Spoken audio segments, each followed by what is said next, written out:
Click করুন অ্যাপের bell আইকনে আর সাবস্ক্রাইব করুন এবিপি আনন্দ। সব সময় থাকুন খবরে। নমস্কার, দেখছেন এবিপি আনন্দ। আপনাদের সঙ্গে রয়েছি আমি বৃষ্টি। আসছি বিস্তারিত খবরে। যে খবরে প্রথমেই নজর রাখবো, যেন কোনো হলিউডি ছবি ধ্বংসের চেহারা চোখের সামনে। অন্ধ্রের পূর্ব গোদাবরীতে রেল সেতুর তলায় থাকা নদী ফুঁসে উঠে বইছে লাইনের উপর দিয়ে।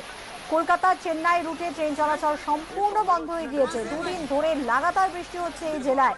অন্যদিকে যে ছবি আপনারা দেখতে পাচ্ছেন, যে কি সাংঘাতিক পরিস্থিতি, মানুষ ভেসে যাচ্ছে জলের তোড়ে।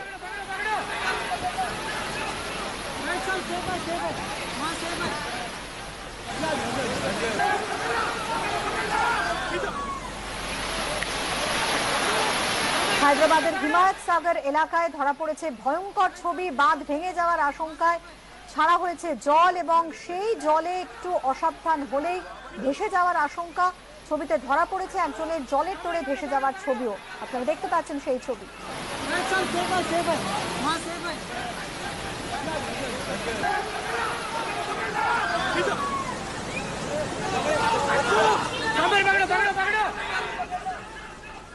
विस्तारित जानबो, कथा बोलबो हमारे प्रतिनिधि पिंकी राजपुरोहितेर संगे। पिंकी, ये फ्लड सिचुएशन तो बहुत ही गंभीर है। एग्जैक्टली क्या न्यूज सामने आ रही है और क्या खबर है? देखिए, आपको बता दें कि हैदराबाद और ग्रेटर हैदराबाद में खासतौर पर कल बारिश हुई है। खासतौर पर रात 11 बजे से लेकर 1 बजे तक काफी भारी बारिश हुई है। 300 मिलीमीटर से भी ज्यादा ये बारिश जो है वो रिकॉर्ड की गई है, जिसके चलते पूरे शहर भर में जो है फ्लड जैसी सिचुएशन हैदराबाद में फिलहाल शुरू हो चुकी है, जिसके बाद काफी जो लो लाइन एरियाज है वहां पर खासतौर पर जल भराव अभी भी देखा जा रहा है। अथॉरिटीज पहुंचे थे, काफी लोगों को वहां से इवैक्यूएट किया गया है।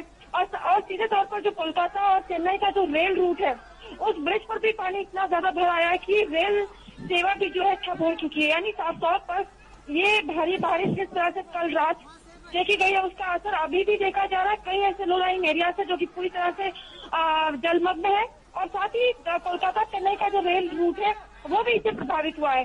जी बहुत शुक्रिया। আমরা কথা বললাম আমাদের প্রতিনিধি পিঙ্কি রাজপুরোহিতের সঙ্গে।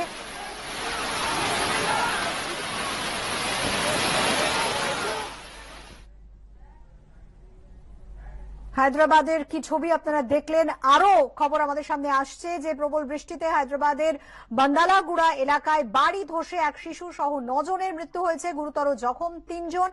শামসাবাদেও বাড়ি ধসে মৃত্যু হয়েছে 3 জনের। পশ্চিম মধ্য বঙ্গোপসাগরে গভীর নিম্নচাপের ফলে গতকাল থেকে তেলেঙ্গানা জুড়ে প্রবল বৃষ্টি শুরু হয়েছে। বহু এলাকা জলমগ্ন, দেখা দেয় যানজট, এবং এরই মধ্যে হায়দ্রাবাদের বান্দালাগুড়ায় ভেঙে পড়ে একটি পুরনো বাড়ি।